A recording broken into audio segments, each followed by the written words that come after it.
Y hoy vamos a hablar acerca de la depresión. La depresión. Creo que todos hemos escuchado acerca del término, ¿no? Muy hablado en estos tiempos donde hay mucha ansiedad y mucho diagnóstico contra de la salud mental. Y para definir la depresión voy a empezar tratando de decir qué no es la depresión, porque ahorita todo lo que sufrimos es que está deprimido, dicen, ¿no? Véalo, está deprimido. Entonces, ¿qué no es la depresión? Y si usted me escucha de esta lista algún síntoma, escúcheme bien, usted debe entender que si no trata estos síntomas o si no trata aquello que puede empezar, aquello que puede detonar una depresión a largo plazo, usted tiene que enfrentarlo, tiene que tratarlo, tiene que adquirir las herramientas necesarias para que tenga una buena salud mental. ¿Está de acuerdo conmigo? Por ejemplo, ¿qué no es la depresión? La depresión no es tristeza. ¿Cuántos hemos sentido tristeza en nuestra vida? La tristeza es una emoción neutra, no es mala ni es buena. De hecho, la tristeza nos ayuda a gestionar las emociones, aquellas emociones al perder algo o a alguien, nos ayuda a asimilar y a sobreponernos frente al duelo. Eso hace la tristeza. Si usted se siente triste es porque de pronto ha perdido algo o ha perdido a alguien.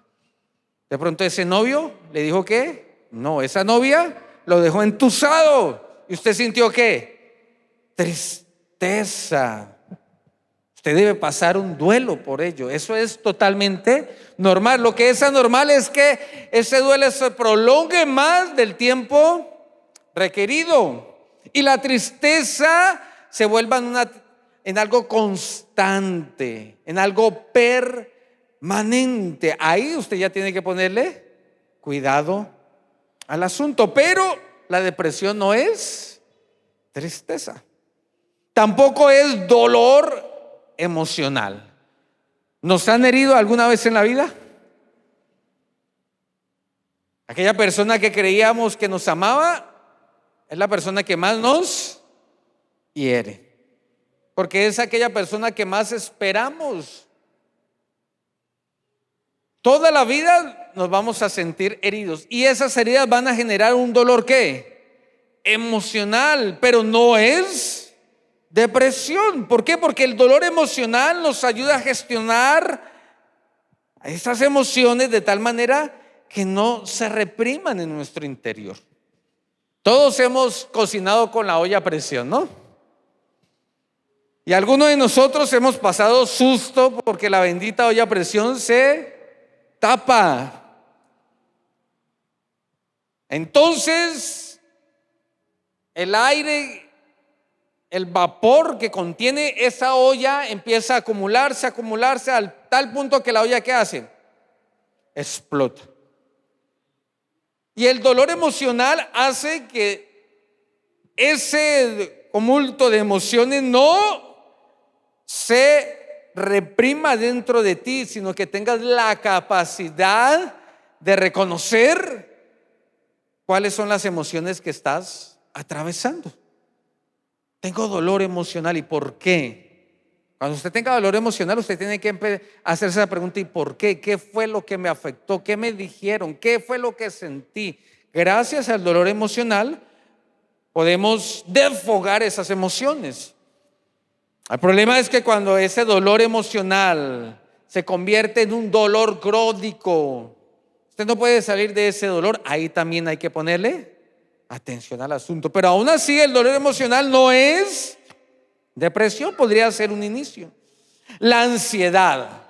¿Quién sufre de ansiedad hoy en día? La ansiedad no es depresión. Y si usted quiere saber más de ansiedad, lo repito, abra el YouTube, busca Catedral de Vida Ibagué y encuentra la predicación de hace 8 días donde profundizamos acerca de este tema.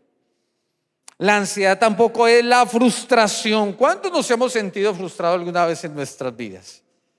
Ayer yo sufrí de frustración. En el acueducto se averió y lo repararon. El problema es que vino con alta presión el agua, con mucha tierra, mucho fango, y me dañó el inodoro, me dañó el lavamanos, el lavaplatos. Y pues uno sabe de cositas, pero uno no es diestro en cuestiones de la hidráulica. Y yo con mis llaves, abre, cierre, por aquí, láveme, desarme, y nada que se solucionaba el problema. Y sentí frustración en mi vida y le decía: Señor, ¿por qué a mí? ¿Por qué me pasó a mí esto?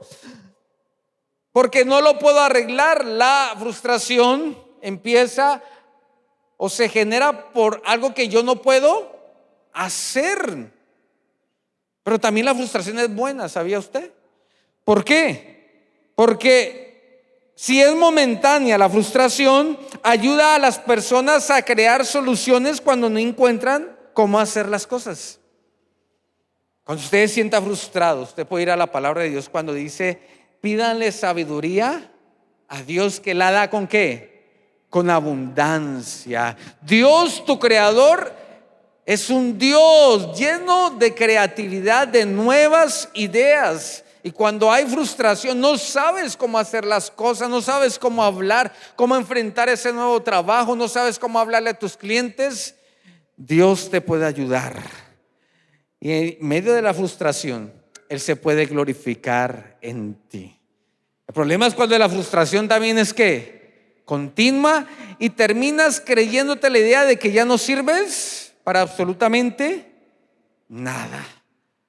Otra cosa que no es la depresión es la preocupación. ¿Se preocupa usted en el día a día? ¿Es buena o mala la preocupación? ¿Ah? Y si le damos un sentido equilibrado a la preocupación, me puede llevar a autoevaluarme, a definir cuáles son las cosas que realmente importan en la vida. Porque si usted se preocupa por algo más de la cuenta, significa que usted le está dando a esa cosa o a esa persona un valor muy alto. O por el contrario, si usted no se preocupa, por ejemplo, por la relación de pareja, usted se va al otro extremo, a no preocuparse. A ver, ¿cuántos conocen aquí y han dicho: no, pero es que no le preocupa nada? Tranquilo, vea, como una lechuga fresco. Y esto me lleva a reflexionar dónde están mis prioridades. Porque usted no se preocupa por su relación con su pareja, usted puede llegar o llevar a una ruptura matrimonial. Pero la preocupación es buena. Usted se preocupa por sus hijos, pero a cierta medida, equilibradamente, esa preocupación la podemos llevar a donde debemos llevarla, a los pies de Cristo. Y ahí podemos encontrar el descanso para nuestra preocupación. Y le repito, el problema es cuando la preocupación es continua. Y el problema de todo esto es que cuando ya es tan continuo en nuestra vida, esto va cambiando nuestros sistemas, el sistema nervioso, el sistema donde están todas las glándulas, y puede afectar nuestro cuerpo. No soy muy diestro, lo acepto, no soy una persona, no soy un médico para hablar acerca de esto, pero de que te va a afectar, te va a afectar. Todo lo mencionado anteriormente no es depresión, pero puede generar la depresión si no lo administro bien, si no lo gestiono de la manera adecuada. Entonces, pastor, ¿qué es la depresión? Ahora sí, la depresión es una tristeza profunda en el corazón que está envuelta de sentimientos de inutilidad constante, de desesperanza, que lleva al individuo a comportamientos de autolesión y hasta el suicidio. Cuando la tristeza que hay en mi corazón o la amargura es tan profunda que ya no la puedo gestionar, ya no la puedo controlar. Ya por más que los demás me digan: vamos, tú puedes, pero levántese de esa cama, yo no puedo porque no controlo mis estados de ánimo. Y ahí es donde empieza la tristeza profunda, como lo mencioné anteriormente, el llanto frecuente. Usted empieza a llorar por todo el pesimismo, el aislamiento. Usted se aísla de todos sus amigos, se aísla aún de la familia, el desánimo generalizado, la angustia, la fatiga, la falta de sueño, o por el contrario, mucho sueño. Usted nada más quiere dormir todo el día y no hay nada que lo motive a usted a salir de ese lugar. De hecho, la depresión es una carga emocional que te presiona hacia abajo, presiona a la persona de tal manera que le quita el deseo de vivir. A ver, ¿cuántos aquí hemos cargado un bulto de cemento? Fácil, ¿cierto? Pastor, fácil. Pero yo he visto los que descargan las mulas que se echan hasta 3 bultos de cemento de encima, 4 bultos de cemento. Cada bulto pesa 50 kilos. Pues así es la depresión.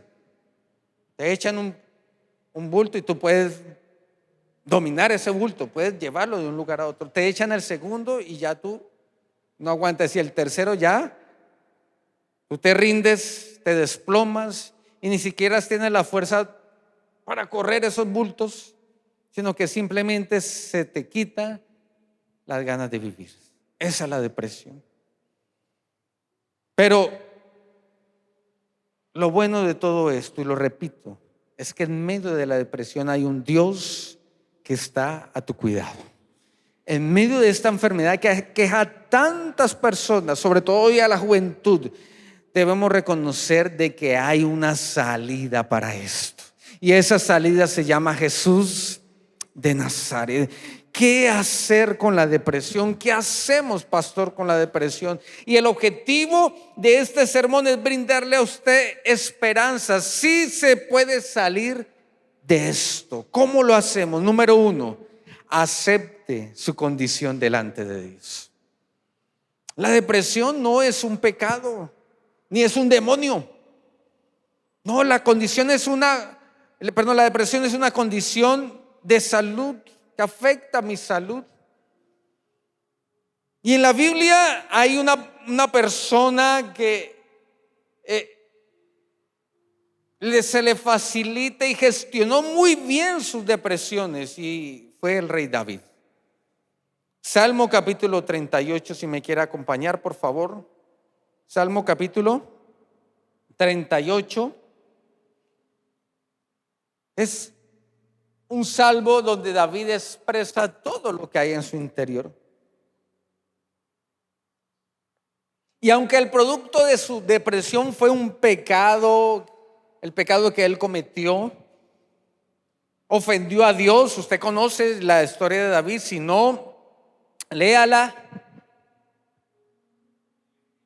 David pecó, cometió adulterio, cometió asesinato, escondió su pecado, y el producto de ese pecado oculto fue la depresión. Ahora no quiero decir que en todos los casos sean iguales, pero fue el caso que expresó el rey David. Y el rey David gestionaba también sus emociones, que pudo escribir lo siguiente, versículo 3: debido a tu enojo, todo mi cuerpo está ¿qué? Enfermo. ¿Se dice así? Mi salud está arruinada a causa de mis pecados. Y empieza él a aceptar su condición delante de Dios. Mi culpa ¿qué? Me abruma. ¿Sí está leyendo ahí conmigo? 38:4. La NTV, Jorge. Mi culpa me abruma, es una carga demasiada ¿qué? Demasiada pesada para soportar. Estaba deprimido el hombre, ¿cierto? Mis heridas se infectan y dan más olor a causa de mis necios pecados. No son heridas físicas, son heridas ¿qué? Emocionales. Él está aceptando que hay una infección en su interior, que está oliendo mal su interior. Versículo 6. Me retuerzo atormentado por el dolor. ¿Había dolor en la vida del salmista? ¿Reconocía su dolor? Todo el día estoy lleno de una ¿qué? Profunda tristeza. Había depresión en el hombre. Una fiebre galopante me quema por dentro y mi salud está arruinada. Esa fiebre interna que a veces usted y yo decimos tengo fiebre interna, y no, simplemente usted está bien, pero usted siente porque es algo emocional. Y mi salud se arruina. Estoy ¿qué? Agotado. El deprimido siempre anda agotado y totalmente destrozado. Mis gemidos salen de un corazón angustiados. ¿Cómo la ve? ¿Sabía el rey David ir al lugar correcto y a la persona correcta para expresar sus emociones? ¿Sabe cuál es el problema de nosotros los creyentes?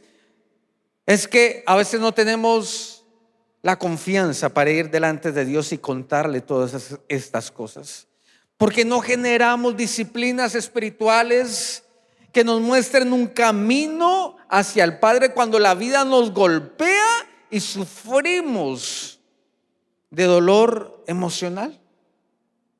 Usted tiene que apropiarse de su vida emocional, pensando primero que es más importante su vida espiritual. Si usted hace una buena gestión de su vida espiritual, va a tener una buena vida y salud emocional. Y David, aunque había pecado, había vergüenza en su corazón por el pecado, claro. Dios le había castigado, claro que sí, pero aún así él puede ir delante de la presencia de Dios y decirle: Señor, me siento así, así, así y así, y solamente mi salvación proviene de ti. Eres tú el que necesito para este asunto.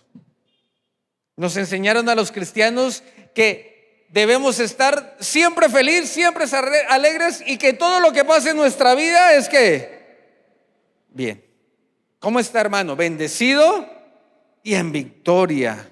Y sí, puede que usted esté así, pero es una realidad en su vida. Usted puede decir: mi amado, ya que lo preguntó, estoy mal, pero con la confianza puesta en Cristo, que es el que sana mis heridas emocionales. Debemos aceptar nuestra condición primeramente delante de Dios. Número 2, antes de seguir, dígale al que tiene al lado: déjame ver tus ojos. Dígale así: déjame ver tus lindos ojos. Dígale, déjame ver tus lindos ojos. No me muestre párpado, no, déjame ver tus lindos ojos. Número 2, apóyese en la familia. ¿Apóyese en qué? En la familia. Después de Dios, para vencer la tentación, el segundo recurso, perdón, para vencer la depresión, el segundo recurso que tengo es ¿quién? La familia. La familia. Y hay un caso especial que está en el libro de Ruth. ¿Se acuerda la vida de Ruth? La historia de Ruth. La historia de Ruth narra la vida de ella misma, pero también de otra mujer que se llamaba Esther. No, Noemí. ¿Quién era Noemí? La suegra de Ruth. Y a Noemí le ocurre algo impresionante. La vida la golpea de una manera muy, muy dura. Tiene que salir de su tierra por problemas económicos. Se va a una tierra extranjera a vivir, y allá en esa tierra extranjera su esposo y sus hijos mueren. Dígame si no, que una persona que vive este tipo de problemas, su vida emocional, aún su vida mental, podría verse afectada. Claro que sí. Perdí no solamente a mi esposo, sino también perdí a mis 2 hijos, y fuera de eso me quedé sin nada. Pero mire, esta mujer piensa en lo siguiente: reúne a sus 2 nueras. ¿Cómo se llamaban?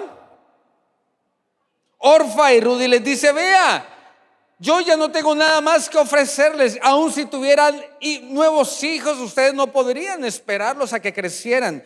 Así que yo volveré ¿a dónde? A mi casa. ¿Volveré a dónde? A donde está mi familia. Estaba sumida en un dolor emocional profundo, en una depresión. Y lo primero que piensa es ¿en qué? En la familia. Allá podré encontrar ese apoyo, ese sustento que necesito. Haga eso, apóyese de su familia. Ahora, quiero hablar también en el sentido que si algún familiar suyo está pasando ¿por qué? Por depresión. Haga lo que hizo Ruth. ¿Qué hizo Ruth? Y la respuesta de Ruth a lo que le propuso su suegra es una frase emblemática de lo que significa el amar, el amor. ¿Qué dijo Ruth? Qué pena, pero no te dejaré sola. Donde tú vayas, yo iré contigo. Tu Dios será mi Dios. No me pidas eso. Y la actitud del integrante de la familia que ve cómo otro familiar está sumido en la depresión debe ser esta: no te voy a dejar. No te voy a dejar. Y mire que Ruth aquí no acusó a Noemí. No le dijo: vea, Noemí, lo que usted está pasando es algo que tranquilo, eso es pasajero. Ánimo, unas palmaditas aquí. No, se consumió en amor, expuso su amor y dijo: no, tú me necesitas a mí y te voy a ¿qué? Acompañar, voy a estar cerca de ti, y hasta que el día que no salgas de esa depresión, no hayas superado eso, ahí voy a estar contigo. Eso es lo que necesita tu familiar si está viviendo ¿en qué? En depresión. No haga lo que dice el siguiente proverbio, allá en el capítulo 25, versículo 20.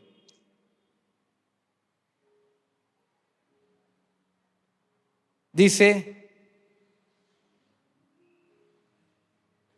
cantar canciones alegres a quien tiene el corazón afligido es como quitarle a alguien el abrigo cuando hace frío, o echarle vinagre a una herida. ¿Por qué le hablo de esta manera? Porque la depresión no es una cuestión de voluntad, sino una cuestión de realidad. Porque a veces queremos: no, hágale, usted puede salir de eso. Vea, y le mostramos todo el panorama. Usted es joven, usted es bonito, usted es bonita, usted tiene hijos, y la persona no es que no tenga la voluntad para salir de eso, es que no puede porque está ¿qué? Enfermo. Como si usted tuviera el COVID. ¿Cuántos tuvimos COVID? Y ese COVID pega duro, que usted se para y usted enseguida siente que va a caer de la debilidad tan tremenda. ¿Y qué tal usted diciéndole al enfermo del COVID: tranquilo, eso no pasa nada, camine, jugamos fútbol, camine, vamos y vemos una película para que se distraiga? No, el que está deprimido no le sirve eso. El que está deprimido simplemente le sirve que la persona, ese familiar que le ama, esté ahí siempre para él, esté orando por él, esté dándole palabras de alientos. Lo que dice la palabra de Dios: Dios cumplirá el propósito de ti, Dios está contigo. Aunque pases por el valle de la sombra de la muerte, mostrarle el amor de Dios a través del servicio, y ahí usted y yo podríamos salir de la depresión. Número 3, busque ayuda. ¿Busque qué? Ayuda. Y aquí hay dos tipos de ayuda. La primera es una ayuda espiritual. Claro, busque la ayuda en hombres y en mujeres que son consejeros preparados, que han estudiado para atender estos casos, como lo son sus pastores. Ese pastor que estudió el seminario y se actualiza continuamente, él está preparado ¿para qué? Para ofrecerle ayuda espiritual, porque de pronto su depresión así como le ocurrió a David, tiene origen ¿en qué? En algo espiritual. Le puede ayudar, puede orar por usted, le puede servir a usted de una manera puntual. Pero también busque ayuda profesional. Vaya al médico. Yo no soy muy diestro en este asunto, pero yo sé que un psiquiatra, un médico, un psicólogo podría ayudarle de una mejor manera. ¿Por qué? Porque cuando alguien sufre de depresión no es solamente su parte emocional, también está su parte física. Necesita tomar medicamentos para regular todas las hormonas que hay en su cerebro. Necesita regular su sistema nervioso. Así que no le dé pena ir al médico, ni tampoco se sienta un mal cristiano si le toca ir al psiquiatra o al psicólogo. Porque hay personas, desafortunadamente, que si vamos al médico, al psiquiatra o al psicólogo, nos sentimos culpables porque no tenemos la suficiente confianza ¿en quién? En Dios. ¿Cómo yo voy a ir al psicólogo, pastor? No es que si voy al psicólogo estoy negando la fe, estoy negando que Dios tiene el poder y el control sobre todo en mi vida. No. Recuerde que Dios también usa la ciencia. Y a Dios también le interesa glorificarse en medio de su enfermedad. Hay personal médico que ha visto los milagros, la gloria de Dios a través de cristianos enfermos que van allá al hospital, al consultorio, y ven la evolución y ven cómo ese cristiano afronta esa enfermedad y dice: tiene algo más, cuénteme. Y ahí es donde usted dice: estoy enfermo, pero el estar enfermo no me impide predicar a un Dios vivo y al Dios que me puede sanar. Vaya al médico, acepte esa ayuda profesional. De pronto usted necesita un tratamiento oportuno y ahí le pueden ofrecer. Y para terminar, número 4, y el más importante: mantenga la esperanza de que Dios le va a ayudar. ¿Mantenga qué? La esperanza de que Dios le va a ayudar. Dígale al que tiene al lado, dígale: no pierda la esperanza de que Dios te va a ayudar en tu depresión. No pierdas la esperanza.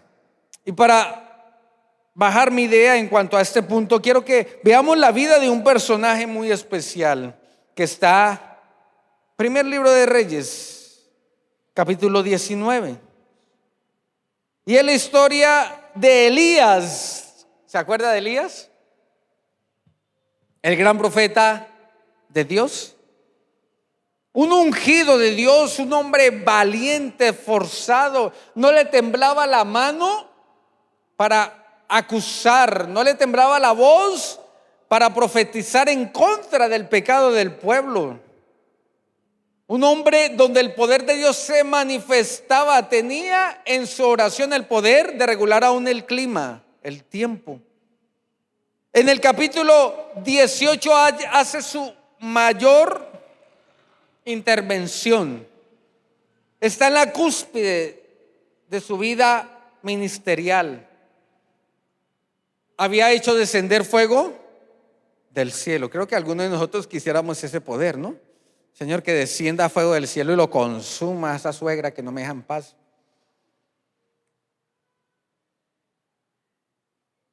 No, las suegras son buenas. Yo tengo la mejor suegra.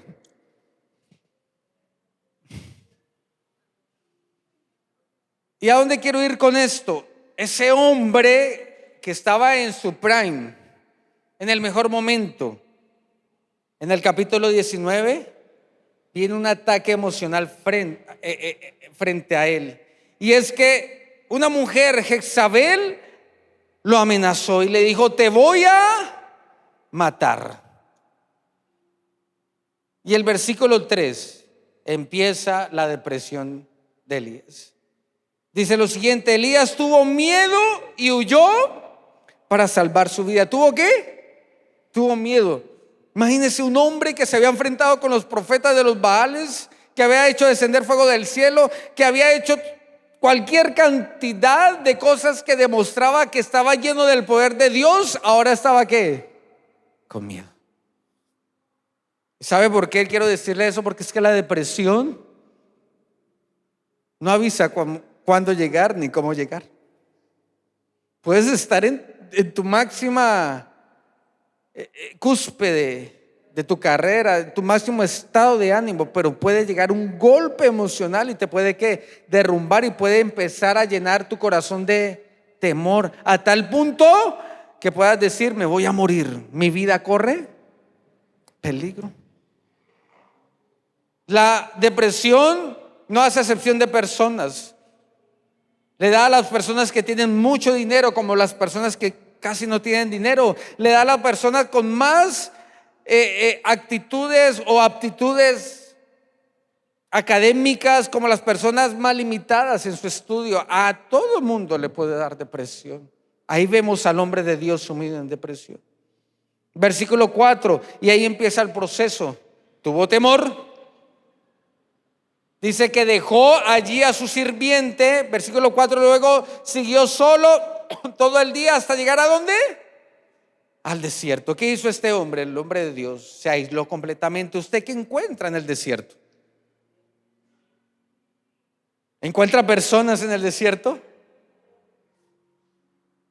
Se aisló física y emocionalmente. Aún su ayudante decidió ¿qué? Apartarlo.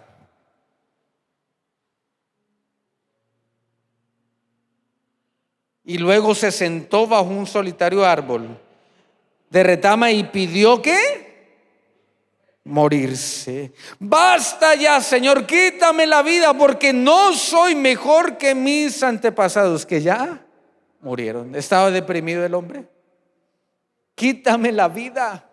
Ese Dios de poder, ese Dios que le había dado a Elías la habilidad para ser el gran profeta de Dios, ahora le está pidiendo a ese mismo Dios que le quite la vida.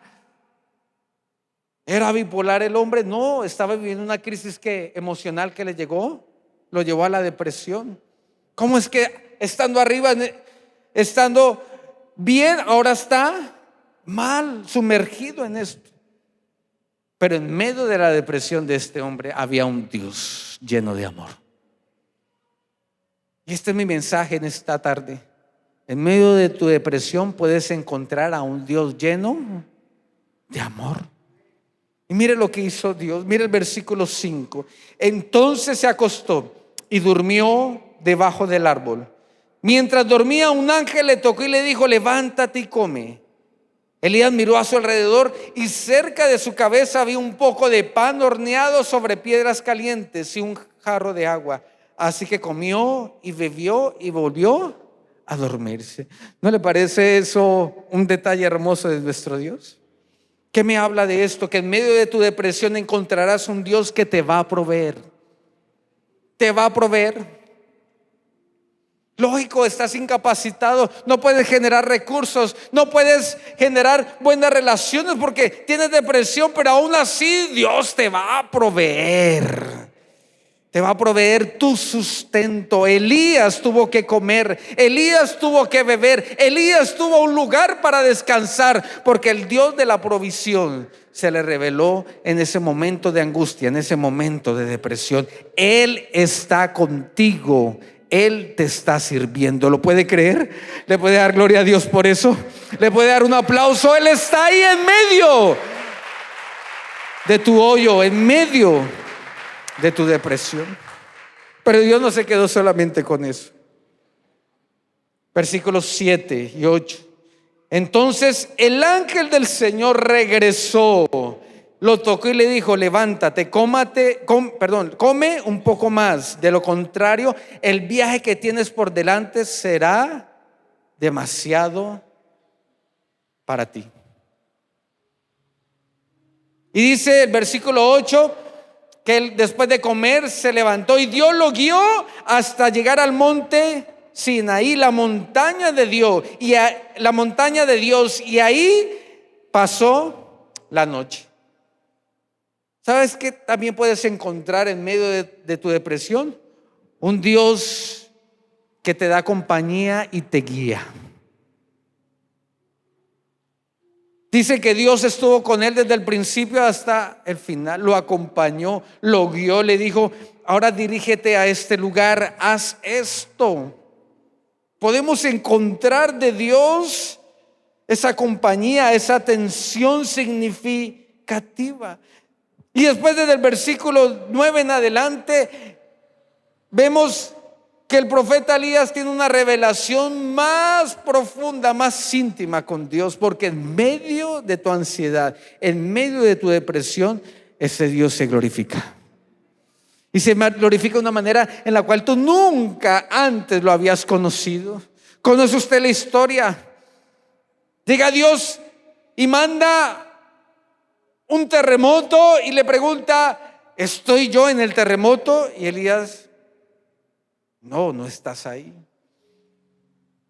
Después manda un torbellino y le hace la misma pregunta con fuego, con las manifestaciones muy fuertes. Y le pregunta: ¿estoy ahí? Y Elías le dice que tú no estás ahí. Y por último, dice que viene un soplo apacible y Dios le es capaz de decirle: ahí estoy yo. Me habías conocido en tu mayor éxito, me habías conocido como el Dios poderoso, pero ahora me conoces como el Dios misericordioso, el Dios tierno, el Dios que te atiende, ese Dios en el que tú puedes hablar, compartir, ese Dios que te puede hablar, te puede mirar a los ojos y puedes tener una relación con Él. En medio de la depresión, déjame darte esta palabra: encontrarás a un Dios que se manifestará de maneras distintas y lo conocerás mejor de lo que lo conocías antes. ¿Puedes tener esa esperanza? ¿Puedes apropiarte de esa palabra para tu corazón? Y no se quedó ahí Dios. Vea al Dios tan bello. Termina desde el versículo 19 al 21 haciendo lo siguiente, y es que Dios provee personas para que te ayuden en tu proceso de depresión. ¿Qué hizo Eliseo? Se encontró con Elías. Perdón, al revés. ¿Qué hizo Elías? Se encontró con Eliseo. Había dejado a su siervo, ¿cierto? ¿Sí se acuerda?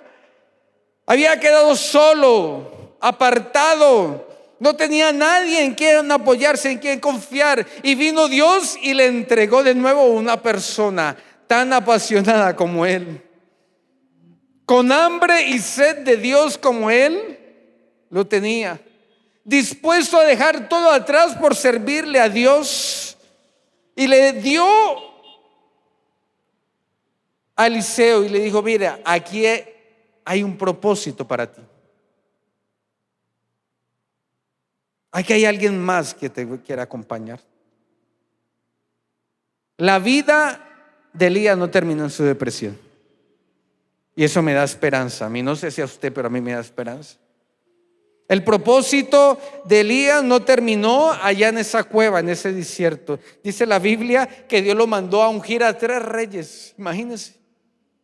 ¿Sabes por qué? Porque en medio de tu depresión tienes que comprender de que Dios todavía tiene planes para ti, y que Él no va a terminar de trabajar hasta que Él los vea cumplidos en ti. Él seguirá trabajando, no morirás. Tú vas a vivir dentro del propósito y los planes de Dios, porque ese es el tipo de Dios que tenemos. ¿Por qué no se pone de pie? Él está contigo en medio de tu depresión. Él no te ha dejado, Él no te ha desamparado. ¿Sabe qué vas a encontrar cuando hayas tocado fondo en tu vida? Cuando estés allá abajo en esa cueva donde nadie te puede sacar, ¿sabe uno qué encuentra ahí? Al Dios vivo, al Dios que me levanta, al Dios que levanta mi cabeza, al Dios que me saca del hoyo fangoso. El Dios, ese Dios que sigue trabajando en ti, que sigue trabajando en mí. ¿Qué tal si levanta tus manos y le dices: Señor, gracias? Gracias, Jesús. Gracias. Gracias, Padre, te amo, Dios. Dile, te amo, Dios. Te amo, Dios. Y te amo porque tú me amaste primero, Señor. Tú me amaste a mí. Sana mis emociones, Señor. Y sana mi cuerpo, Padre. Sana, Dios mío, mis glándulas, Dios, que segregan hormonas. Padre, sana mi sistema nervioso, sana mi corazón. Vamos, dile al Señor, sana mi corazón, sana mis emociones. Quítame el dolor, Señor. Sana las heridas de mi infancia, Padre. Sana las heridas, Señor, que causó, Padre, ese divorcio, esa separación. Sana las heridas que causó ese descalabro financiero, Padre. Sana las heridas, Señor. Y da vida, Señor. Tú has venido a dar vida, Jesús. Ven, imparte vida a través del Espíritu Santo de Dios. Y rabashi, rabalakaya,